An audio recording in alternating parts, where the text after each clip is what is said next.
Sa isang video ay makikitang dumating si Tita PB Love sa La Union kasama si Mamang.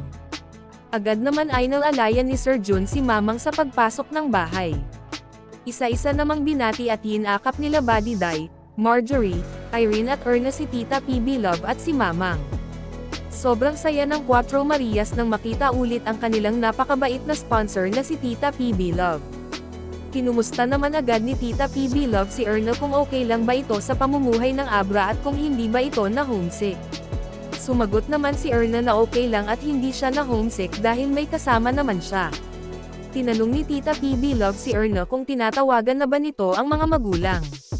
Sumagot naman si Erna na opo at ibinahaging iyak ng iyak ang mama niya. Nagtanong naman si Tita PB Love kung bakit iyak ng iyak. Sumagot si Erna na kapag nakakita daw ng airplane ang mama niya ay hindi nito mapigil ang maiyak kakaisip sa kanya.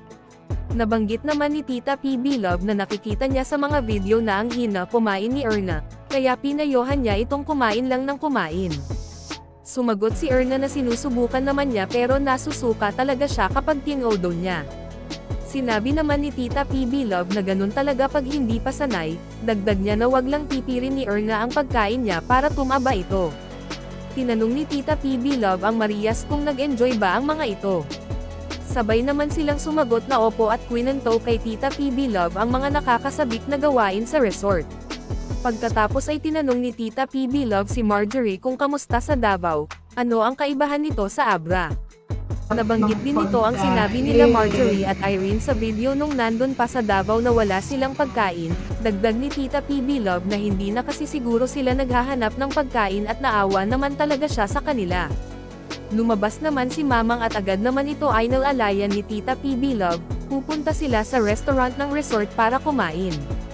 Makikitang nakaupo na sila habang hinintay ang kanilang mga in-order, nagpapasalamat naman si Kuya Tutoy sa Panginoon dahil maayos lang ang kanilang biyahe galing Sinundo si Tita PB Love at Mamang sa Maynila papunta ng La Union, dagdag ni Kuya Tutoy na maya't maya lang ay uuwi na sila ng Abra. Nag-wave naman si Erna sa camera at tinanong siya ni Kuya Tutoy kung ano ang nararamdaman nito na nakita na si Tita PB Love. Sumagot naman si Erna na sobrang saya niya na makita si Tita PB Love at si Mamang. Pinakita ni Kuya Tutoy ang buong table kung saan nandoon sila lahat nakapwesto. Nagpapasalamat naman si Kuya Tutoy sa lahat ng walang sawang sumusuporta sa PB Team, sa mga viewers at subscribers lalong-lalo na sa channel ni Tita PB Love.